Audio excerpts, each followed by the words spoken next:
عماد جاد، الخبير بمركز الأهرام للدراسات الاستراتيجية. تاني حلقة أكشن. نفكك القضايا من بعضها. لو احنا بدأنا ببعض القضايا، أنا يا ستي إنسان بقول أن المسيح الحقيقي هو الذي يسعى إلى المسيح، وليس الذي يعني يكره الناس على انهم يبقوا. ما عندناش الاكراه كويس. وبالتالي في قضيه كاميليا انا نفسي شعر بخجل. ليه؟ لانه تروح النيابه مسيحيه تخلص القصه وتنتهي، وموضوع السلفيين ده ينتهي من هذا التوظيف. مسيحي اصلي خجلان من قضيه كاميليا. والله كل ده كلام عاقل، بس انت نيتك مش مستريح لها، لا مؤاخذه يعني. بعد كده هم ماسكين هذه القضيه وعاملين منها قضيه. انا اعتقد انها قضيه اكثر ان احنا ندخل في سجالات حواليها. احنا عندنا مهمة بنا احزاب وبنا دولة مدنية وتبني كل قضية.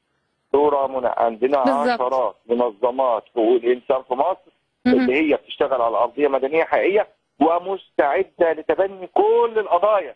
لكن السلفيين مفجرين لنا موضوع كاميليا دي عشان يلهوا الناس عن كل ده، يلهوا الدنيا برضو وياخدوا يسحبوا المجتمع لسكة غريبة. لا احنا يعني ولع عليك في فطيرة اهلك دي. قضية كاميليا شحاتة معطلة لهم الدنيا.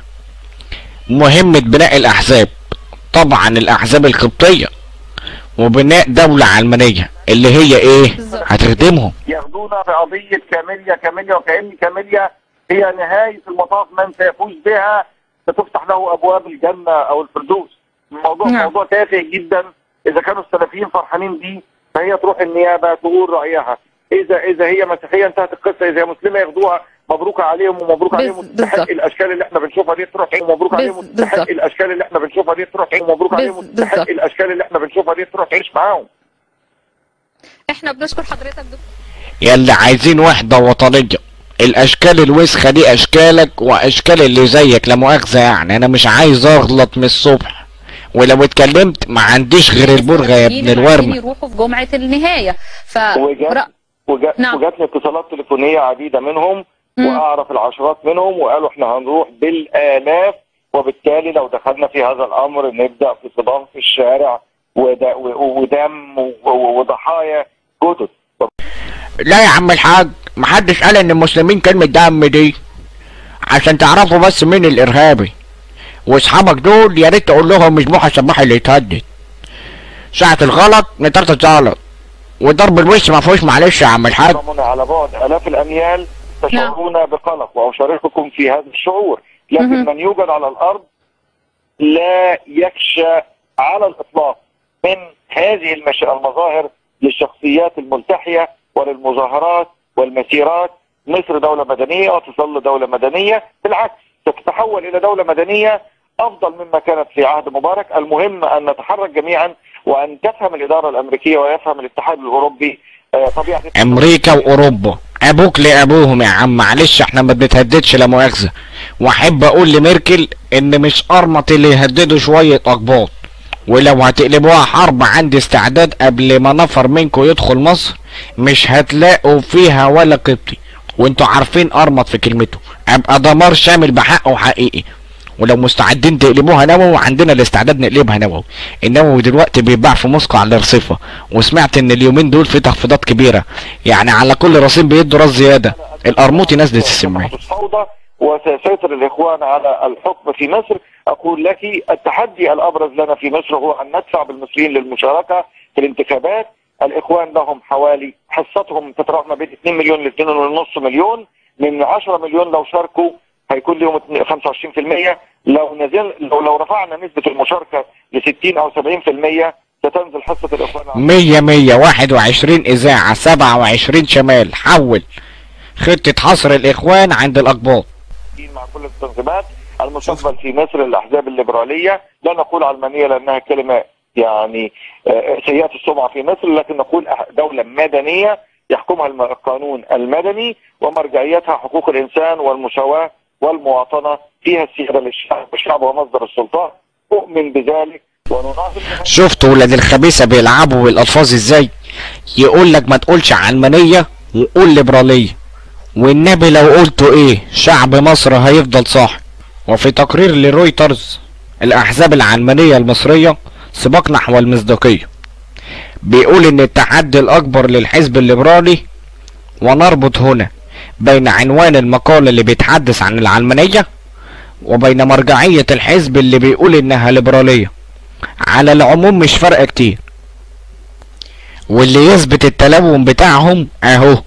هنا في سنة 2007 عماد جاد عضو في جبهة الإصلاحيين العلمانيين، شفتوا التلون؟ دلوقتي بقى ليبرالي. كانت الإخوان خرجت علينا تيارات السلفيين التي هي بالمناسبة تربية جهاز مباحث أمن الدولة كان يوظفهم بشكل كبير، وأنت تعلمي أنه في الفترة التي سبقت. شوف الكلام بقى اللي يبين لك مين اللي ورا الحملة بتاع تشويه السلفيين.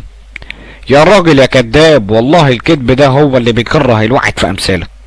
يعني السلفيين كانوا شغالين مع أمن الدولة بأمارة ايه؟ بأمارة الآلاف اللي كانوا محبوسين تحت الأرض. ده انت هتروح جهنم بكذب أمك ده.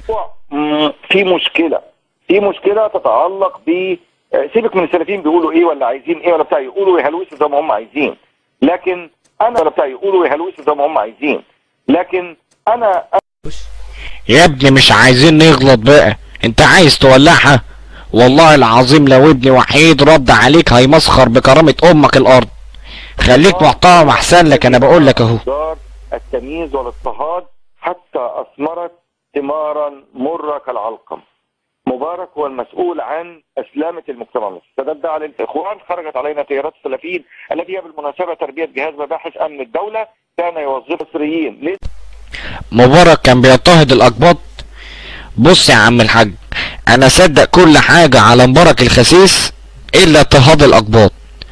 دي بقى بأمارة ايه يا عمنا؟ بطلوا كذب بقى. شايفين السلفيين اللي كانوا نايمين في السنين اللي فاتت دي كلها بيشتغلوا مع امن الدولة، شايفينهم جزء من الثورة المضادة.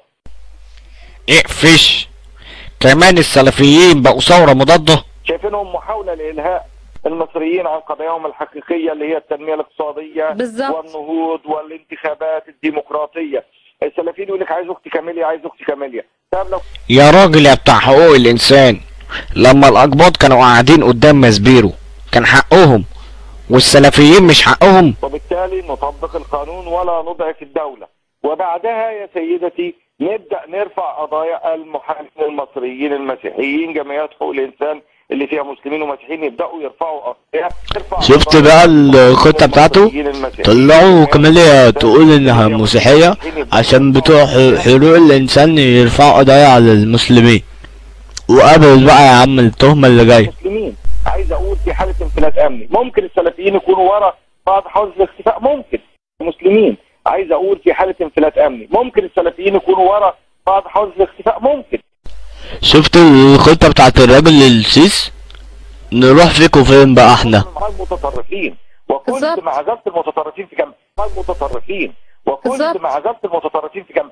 السلفي انا كنت موجود في برنامج اللي بتقدمه منى الشاذلي.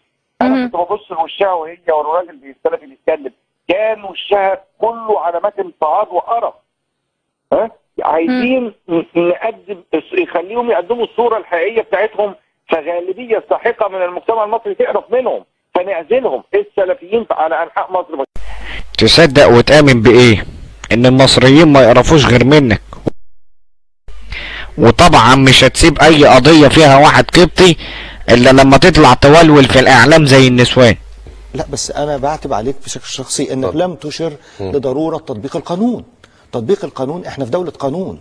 أنا الموضوع يا سيدي الفاضل أنا بحتج رسميا، لا أنا لا معلش، أنا بحتج رسميا على الصورة اللي بتنزل في الأهرام من واحد مجرم حرق عربية وبيت شخص مواطن بدون اتهام بدون دليل بدون كذا، ما هوش جهة تنفيذ، وبعدين ينزل يحط ايده في ايد مساعد الحكم العسكري ويقول لك صلح عرفي. لا ده انت كده بتهد البلد. طيب هي المشكله بس عشان توضيحا للحقائق في مساله المواطن اللي حضرتك بتذكره اللي استقبله الامام الاكبر النهارده اللي هو لو انا فاكر صح اسمه السيد ايمن ديمتري. هي المشكله فين؟ المشكله ان هو تنازل عن المحضر امبارح في حق دوله، يتنازل هو كشخص. ما انا بقول لحضرتك، ما انا بقول لحضرتك تنازل ليه نتكلم فيه؟ لا بس هو تنازل عن المحضر. لازم المساله تبقى واضحه. قابل بقى على الحلقه اللي جايه ولسه اللعب كتير.